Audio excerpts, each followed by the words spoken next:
Welcome back, and thank you for tuning in to HK Cheating Stories. We appreciate each and every one of you joining us. Where in the world are you watching from? Let us know in the comments. Now, let's get the story started. My name is Ethan Carter. For 15 years, I believed I had the perfect marriage, a loving wife, two wonderful kids, and a life built on trust. I never questioned the late nights, the business trips, the subtle changes in Laura's behavior. Why would I? She was my wife, my partner. But one morning, everything changed. A routine trip to the doctor shattered the illusion I had been living in. One diagnosis exposed the truth, that the woman I loved had been lying to me for years. What I uncovered next, it was far worse than I ever could have imagined. And it was only the beginning. Monday morning, 8:45 a.m. I should have known something was off the moment Laura kissed me goodbye. It wasn't the kiss itself. After 15 years of marriage, routine pecks on the cheek were normal. It was the way she did it, with a little too much detachment.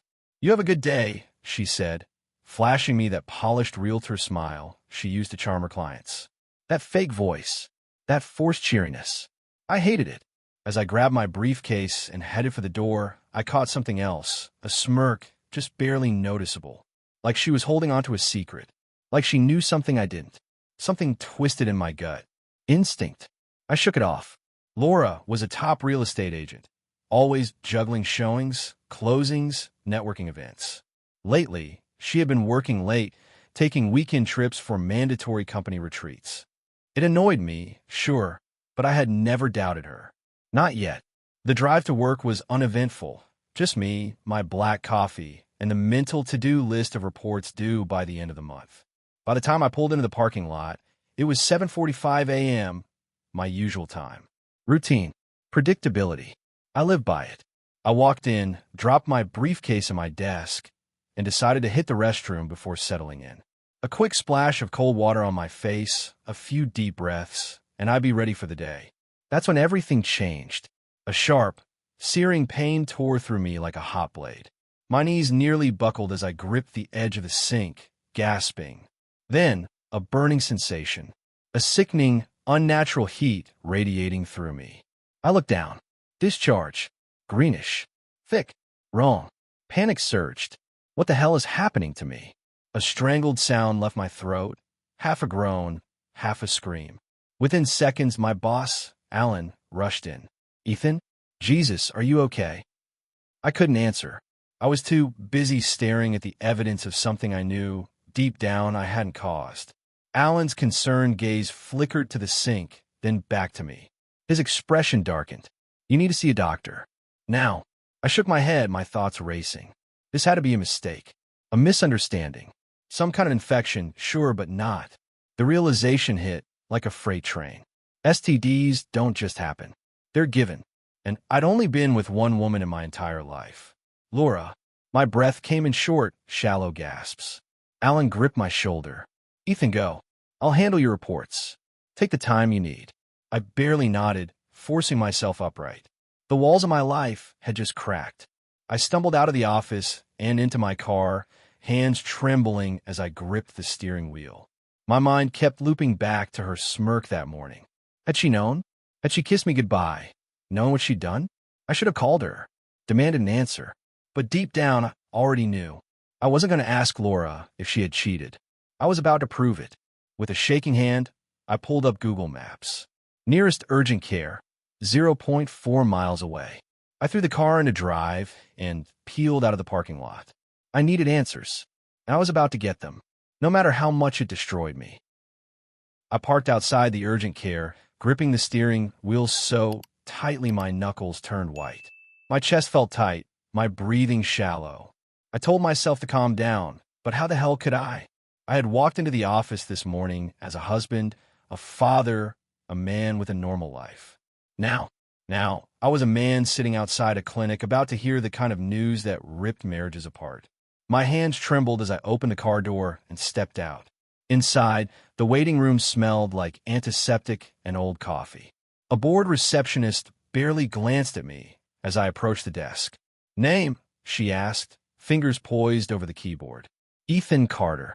My voice was hoarse, unsteady. She typed something, then motioned to the row of plastic chairs. "Have a seat. A nurse will call you shortly." I nodded, sat down, and stared at the tiled floor. What the hell am I doing here? This wasn't supposed to happen to me. I wasn't the guy who had to go to a clinic for something like this. I wasn't the guy whose wife. Don't. I clenched my jaw, shutting the thought down before it could take root. Minutes passed. Maybe 20. Maybe 2. Time felt warped, stretched too thin, then too thick. Then, Ethan Carter? I looked up. A nurse stood by the doorway, expression unreadable. I forced myself to stand, legs stiff, and followed her down the hallway. The room smelled like rubbing alcohol and latex gloves. I sat on the exam table, hands fisted in my lap. She took my vitals in silence. Blood pressure, temperature. I barely noticed. Then she turned, scribbling something onto my chart. "The doctor will be in shortly." A beat of silence. Then she paused, just for a second. And that's when I knew. That pause, that tiny hesitation, told me more than any test ever could. Something was wrong. She left the room, and I sat there, staring at the closed door. My pulse pounded in my ears. The minutes crawled by, slow and suffocating. Then the door opened again. A man in his 60s stepped in, gray-haired, sharp-eyed, and holding a file. "Dr. Smith."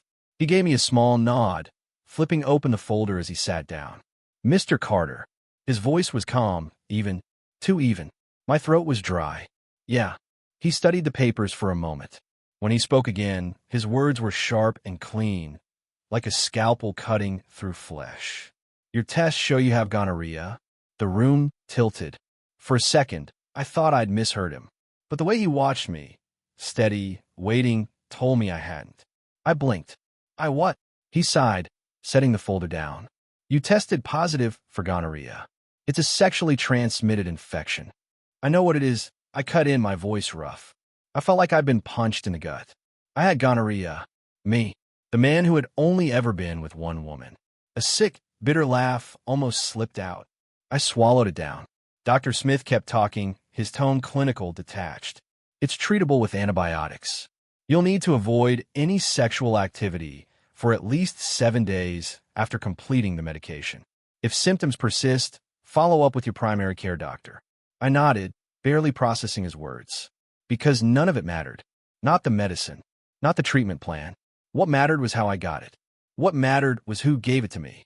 My fingers curled into fists. Is it possible my wife has it, but doesn't show symptoms? I asked, my voice quieter now. Darker. Dr. Smith's expression shifted, just slightly. Enough for me to catch it. Yes, he said. Women can carry gonorrhea without immediate symptoms.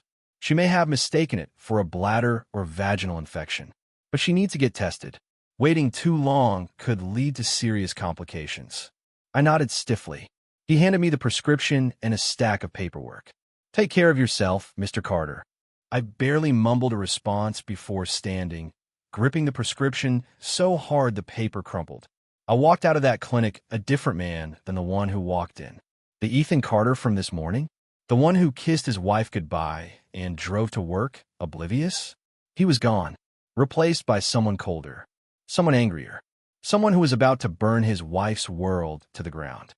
I don't remember much of the drive to my parents' house. The world outside blurred past in streaks of gray and muted color, my hands gripping the steering like it was the only thing keeping me from spiraling completely. The prescription paper sat crumpled in the passenger seat, untouched. Gonorrhea. The word felt like acid in my throat, like a brand burned into my skin. I didn't need a doctor to tell me where it came from. Laura had given this to me, and she hadn't even bothered to warn me. Had she known? Had she suspected? Or was she just so deep in her lies that she didn't care? I tightened my jaw. I needed answers, and I wasn't leaving this night without a plan. My dad opened the door the moment I pulled into the driveway. He always knew when something was wrong. Ethan, he said, stepping aside so I could walk in. What's going on? I barely managed a nod before I walked inside.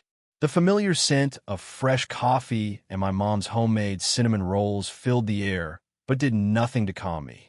She was already setting out 3 mugs, her expression worried. Sit, honey. I sat. The second I did, I felt my entire body tremble. I hadn't realized just how much I was holding in. My dad took a seat across from me, his face unreadable. Talk to us. I took a deep breath. No sugarcoating. No stalling. I just got back from urgent care, I said, my voice low.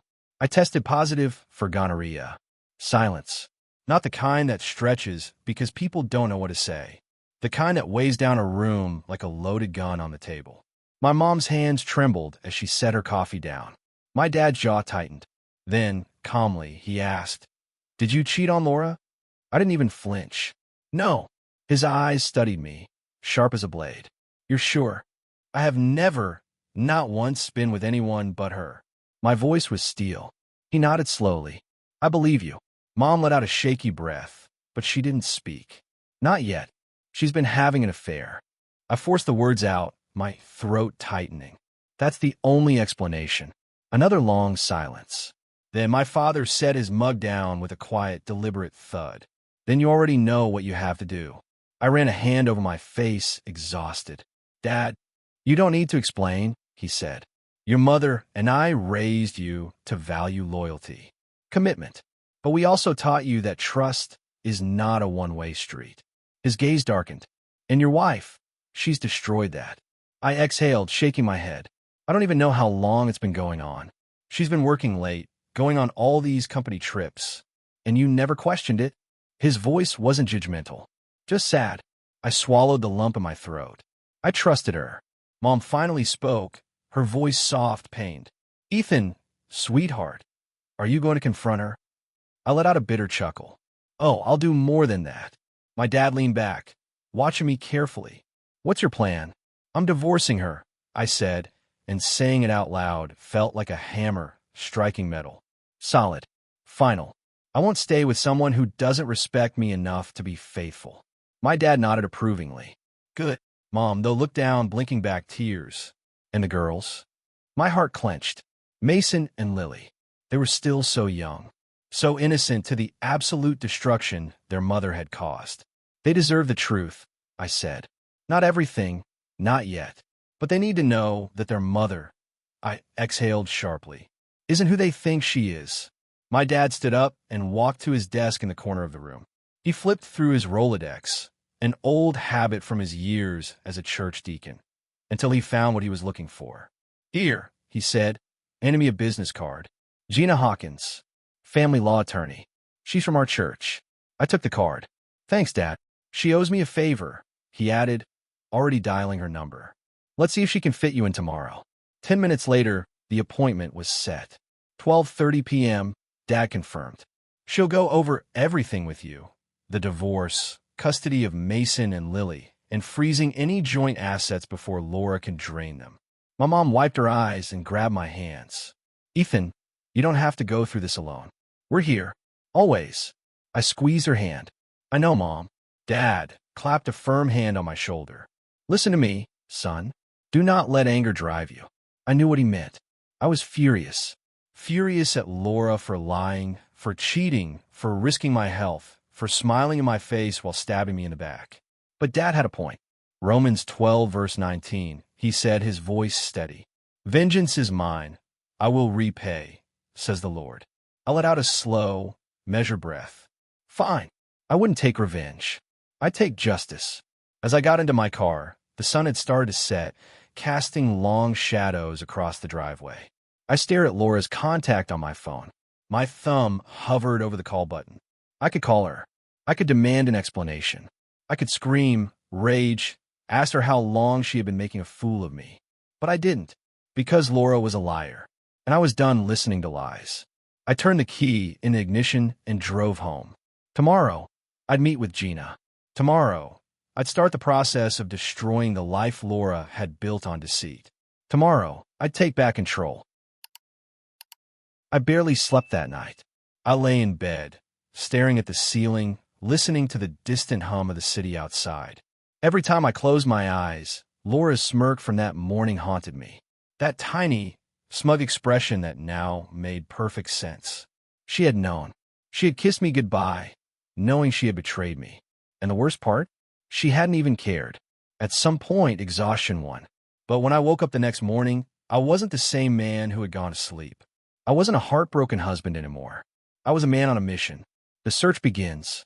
By 9 a.m., I was sitting in my home office, a steaming cup of coffee beside me. I had one goal today: gather everything I needed before my 12:30 appointment with Gina. I opened the filing cabinet where we kept our financial records. Laura had always been the one who handled most of our money. It made sense. She was a real estate agent, always dealing with contracts, commissions, and numbers. But today, as I went through our tax returns, bank statements, and credit card bills, something fell off.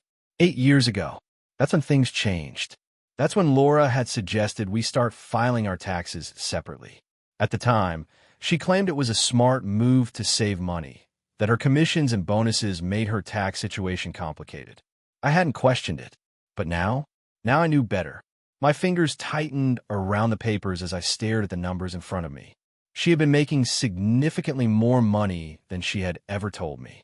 And yet, somehow, only a fraction of it ever made it into our joint bank account. I felt my pulse quicken. Where was the rest of it? I started searching through her office drawers, old paperwork, even inside books where she sometimes stashed receipts. Then, in the back of the filing cabinet, I found it. A folder with a bank's name I didn't recognize. I opened it. My stomach dropped. A secret bank account. The most recent statement was from last month. The balance? Almost $1 million. A choked, bitter laugh escaped my throat. 8 years. 8 years of stashing money away. She wasn't just cheating. She was planning her escape. I clenched the papers so hard they crumpled in my grip. Had she been waiting for the perfect moment to leave me? When Mason and Lily went to college. When she had enough saved up to disappear. She thought she was so smart. She thought she had me fooled. But she had just made a mistake. Because now, I knew exactly where to hit her where it hurt. Hiring a private investigator. By 11 a.m., I had scanned and emailed every incriminating document to Gina. I had also frozen our joint account. If Laura was planning to drain it, she was in for a nasty surprise. But I needed more. I needed proof of her infidelity. Real proof. That's when I called Detective Harris. Harris was a private investigator I had met years ago through a mutual friend. He specialized in cheating spouses. When he answered, his voice was casual. "Ethan, it's been a while. What's up?" I didn't hesitate. "I need you to find out who my wife is sleeping with." A pause, then a low whistle. Damn, that's not what I expected to hear today. I exhaled, rubbing my temples. Yeah, well, it's not what I expected to say either. His tone shifted, all business. "All right, what do you have for me?" I told him everything. The late nights, the sudden trips, the fake cheerfulness that I had been too blind to question before. Then I pulled up my phone. 2 months ago, Laura had lost her phone. At least, that's what she told me. I had helped her set up a tracking app in case it ever happened again. And I had never deleted it. I opened the app, half expecting the tracker to be disabled. But it wasn't. My heart pounded as I stared at the screen. Laura's location, a house across town. Not her office. Not a client's home. A residential address in a neighborhood she had no reason to be in. I sent Harris the address immediately. "Got it," he said. "I'll check it out." "How fast can you move on this?" I asked. There was a rustling sound on his end. Already in my car. I let out a slow breath. "Thanks, Harris." "No problem," he said. "I'll get you answers, Ethan. One way or another." The waiting game. By the time I pulled into Gina's office for our meeting, my phone buzzed. A text from Harris. "She's there. Been inside for 2 hours. I'll keep you updated." I stared at the message, my fingers tightening around the steering wheel. 2 hours. 2 hours in another man's house. I swallowed hard, forcing myself to calm down. I couldn't lose it. Not yet.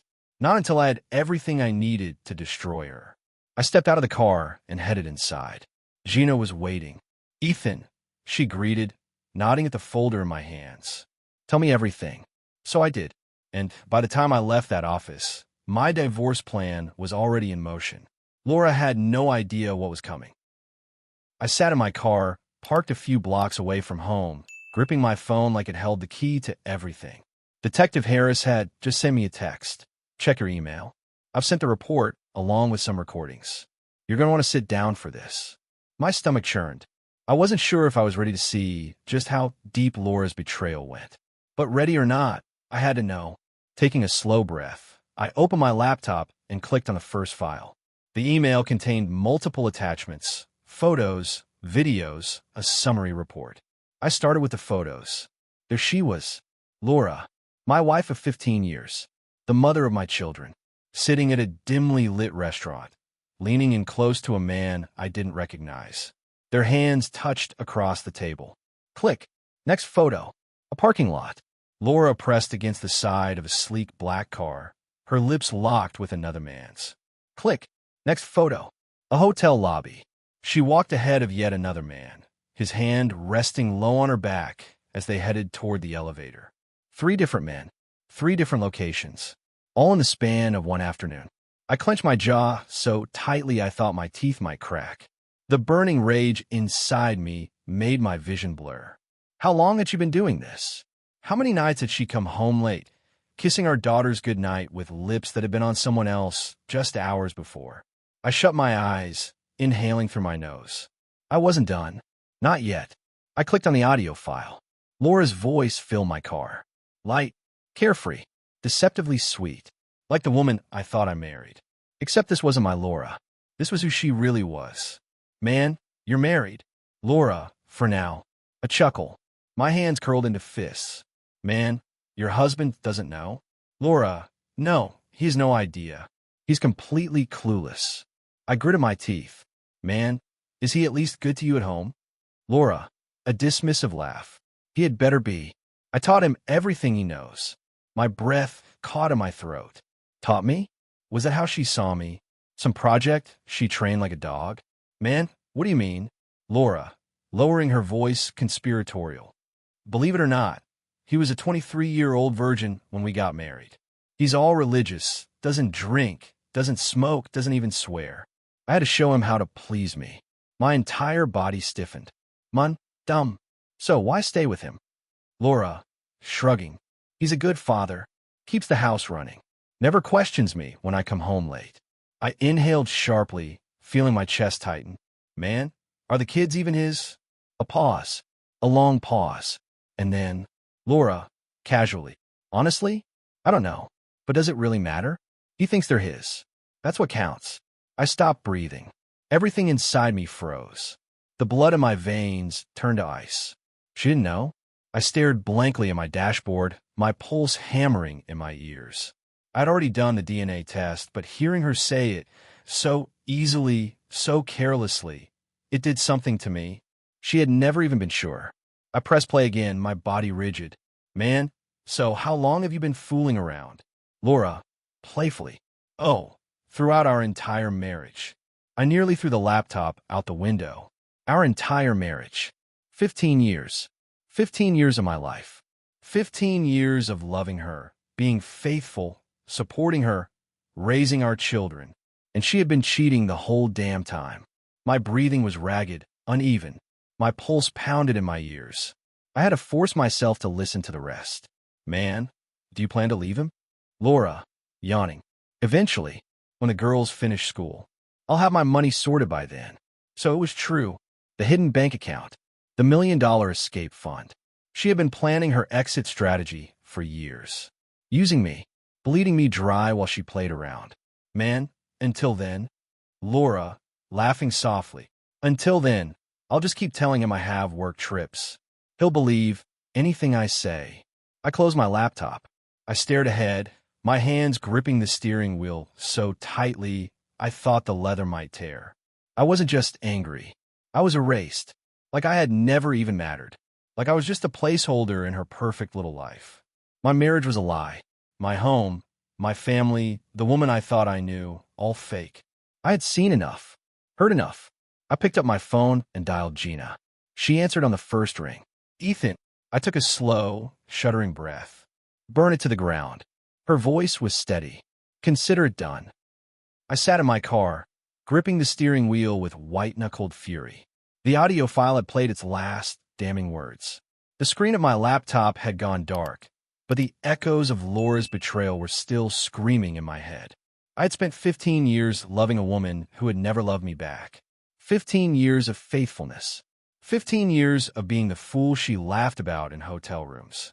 I wanted to go home and watch the horror settle on her face as she realized her game was over. I wanted to see the smirk wiped clean off her lips. My phone buzzed. I glanced at the screen, expecting it to be Gina or Detective Harris with an update. But it wasn't. Unknown number. Frowning, I answered. Hello. A woman's voice, calm but professional. Too professional. Is this Ethan Carter? I sat up straighter, heart pounding. Yes. Mr. Carter, this is Angela Barnes from Mercy Hospital. Your wife, Laura Carter, has been in a car accident. I went still. A long silence stretched between us, like I had forgotten how to breathe. What? The woman's tone softened. She was brought in an hour ago. We need you to come in as soon as possible. My mouth opened, then shut. My pulse hammered in my ears. Laura, an accident. After everything I had just learned, this was the last thing I expected. I swallowed hard. Is she alive? Yes, but she sustained significant injuries. The doctor will discuss everything with you when you arrive. I hesitated, the weight of everything crashing down on me at once. This morning, I had woken up believing I was a happily married man. Tonight, I had planned to destroy my wife's world. Instead, I was driving to the hospital to find out if she even had a world left to destroy. The drive felt unreal, the city lights blurring past me. I should have been relieved, maybe even grateful. Karma had done my work for me. But instead, I felt nothing. No anger, no satisfaction, just a cold, hollow space where all the emotions used to be. When I reached the hospital, I parked without thinking and walked through the sliding doors. A middle-aged woman at the front desk glanced up. Can I help you? I cleared my throat. I'm Ethan Carter. My wife was brought in. She gave me a sympathetic nod. One moment. A minute later, a nurse appeared. Follow me. As I walked down the white, sterile halls, a strange numbness settled over me. When we reached the ICU, a uniformed police officer stood outside Laura's room. His expression was unreadable. Mr. Carter? I nodded. I'm Officer Simpson. I responded to your wife's accident. I swallowed, my voice rough. What happened? His gaze was steady. She was driving through the intersection of 3rd and Main when a drunk driver ran a red light and hit her car on the driver's side. My chest tightened. She's lucky to be alive, he added. Her car is totaled. I let that sink in. If she had left work a minute earlier or later, she might have dodged that car completely. Or she might have been dead. Thank you, I murmured. He handed me a card. Her vehicle was towed. If you need anything, give me a call. I barely acknowledged him as he walked away. Then, the doctor appeared. A tall man in his 50s, his face lined with exhaustion. Mr. Carter? I exhaled. Yeah. He gestured for me to follow him into a small consultation room. Have a seat. I did. He closed the door. Then, in a calm, measured voice, he said, Your wife sustained multiple fractures, her leg, 3 ribs. There's internal bruising, but no major organ damage. I nodded slowly, but he wasn't finished. She also suffered a significant head injury. We've placed her in a medically induced coma to aid her recovery. I swallowed hard. How long? 10 days, maybe 2 weeks. It depends. I let out a slow breath, my fingers pressing into my temples. My mind was racing, struggling to process this new reality. Laura, the woman who had lied to me, cheated on me, laughed at me, was now lying in a hospital bed, unaware that her entire life was about to fall apart. The irony was sickening. Then, the doctor's face changed. He hesitated, just for a second, before saying, There's something else. I looked up, my stomach clenching. What? His expression was serious. Too serious. Our preliminary tests suggest that she may be HIV positive. The world tilted. I blinked. Excuse me. We've sent additional samples to the lab, but the initial test raised concerns. We'll need further confirmation, but I strongly recommend you get tested as well. My hands clenched into fists. My body went cold. HIV. Laura might have given me more than gonorrhea. I stared at the doctor, barely able to speak. Are you sure? He exhaled. We can't confirm until further tests come back, but yes, I'd advise you to see your primary care doctor first thing tomorrow. I nodded stiffly, my mind buzzing. This was worse than anything I had imagined. Not only had she risked our marriage, she had risked my life. I forced myself to my feet. Can I see her? He nodded. Of course. As I walked down the hall, I felt like a man stepping into a crime scene. A part of me wanted to see her suffer, to look down at her broken body and feel some kind of justice. But when I stepped into the dimly lit room and saw her lying there, hooked up to tubes and machines, I felt nothing. No rage, no sadness, just emptiness. I reached into my pocket, pulled out my wedding ring, and placed it on the tray beside her bed. Then, I turned and walked away, because when Laura woke up, she would wake up alone. I stood outside Laura's hospital room, staring at the door. It had been nearly 2 weeks since the accident. 2 weeks of endless waiting, of doctors' updates, of wrestling with my own demons while knowing the moment she woke up, everything would change. But I wasn't here to comfort her. I was here to end this marriage once and for all. Gina had finalized the divorce papers. The moment Laura was conscious enough to understand, she would be served. And I was going to make sure she saw it coming. I took a deep breath, squared my shoulders, and stepped inside. She looked fragile. The once polished, confident woman I had known for 15 years was now pale, bruised, barely awake. Her leg was in a cast. Bandages covered parts of her arms. A deep cut ran along her forehead. The machines beeped softly, monitoring every broken piece of her. For a moment, just a brief, fleeting second, I almost felt sorry for her. Almost. Her eyes fluttered open, hazy and slow. It took her a few seconds before she registered my presence. And then, her lips parted, her voice weak but unmistakably Laura. "Ethan." I crossed my arms. "You're awake." She blinked, like she was trying to piece together why I was standing there. "Where?" Her voice cracked. "You're in Mercy Hospital," I said flatly. "You were in a car accident. A drunk driver hit you." I watched as her expression shifted from confusion to realization, then to something that almost looked like guilt. "Ethan, But I didn't let her finish. I reached in my jacket, pulled out a thick envelope, and tossed it on her lap. She flinched, looking at it like it might explode. Her fingers trembled as she lifted the envelope, opened it, and saw exactly what it was. The color drained from her face. She swallowed hard. "Divorce papers?" "Yes," I said simply. For a moment, she just stared at them, as if she could will them out of existence. Then she looked up at me, eyes searching for something, asterisk, asterisk, anything, asterisk, asterisk to hold on to. "Ethan, please," she whispered. "Not like this." I let out a slow, measured breath.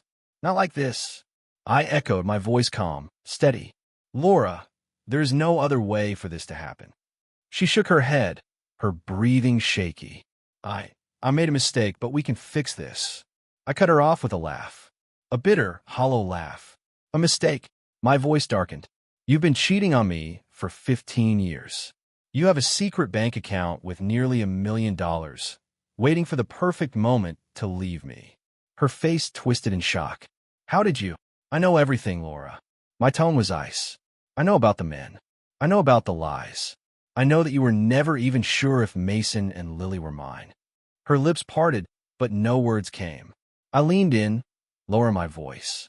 "You were planning to leave me once the girls graduated. Guess what?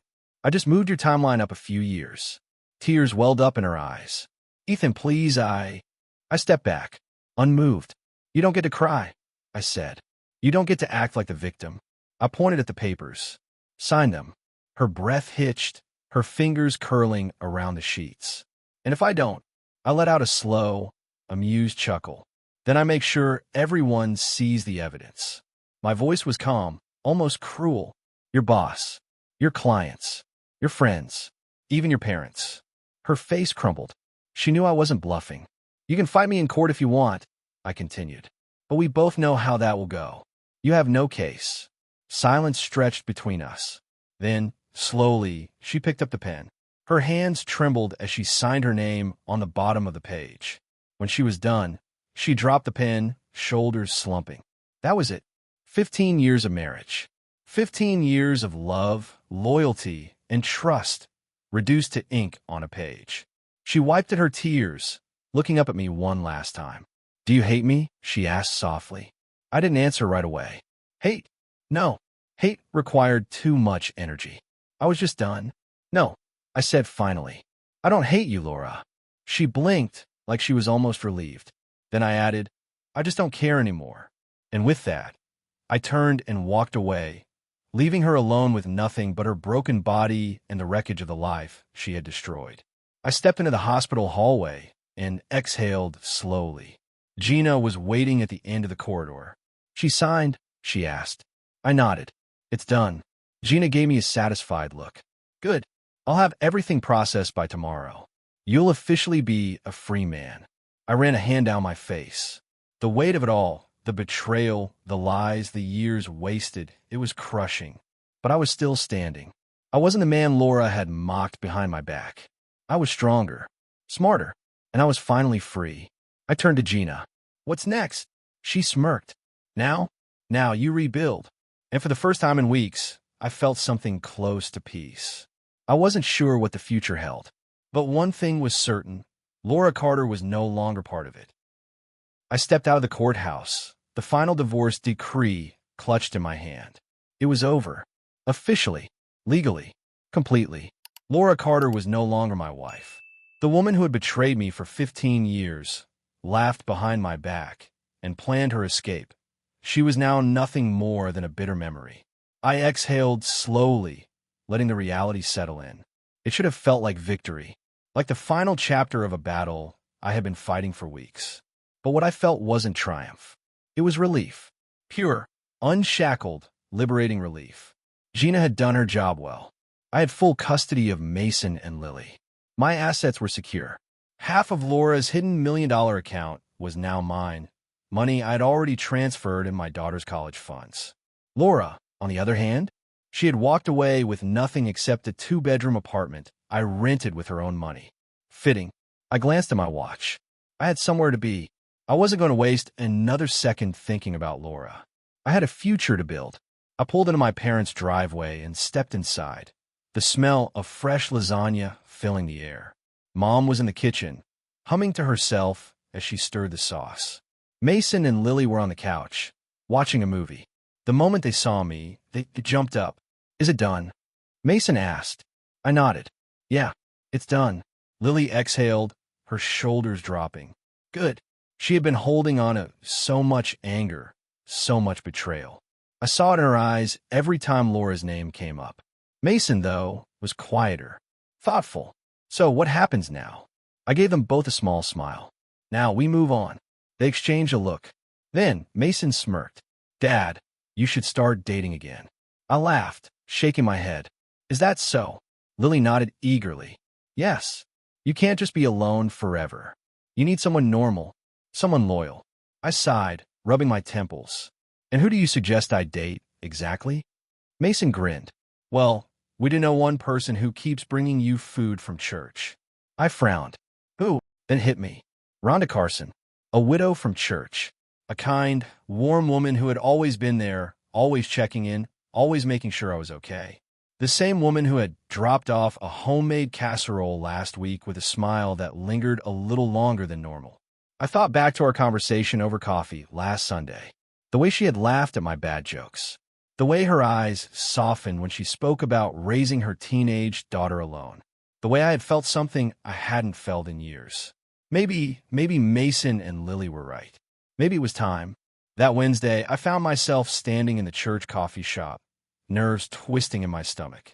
Rhonda was there, sitting at a corner table, her blonde hair pulled back in a loose ponytail.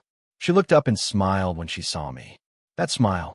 Ethan, she said, her voice warm. How are you? I sat down across from her. Better, I admitted. Divorce is finalized. Her lips pressed together in understanding. That's a big step. I nodded, drumming my fingers against the table. I had faced lawyers, betrayal, financial deception, and the complete destruction of my marriage. And yet, somehow this, asking Rhonda out on a date, felt just as terrifying.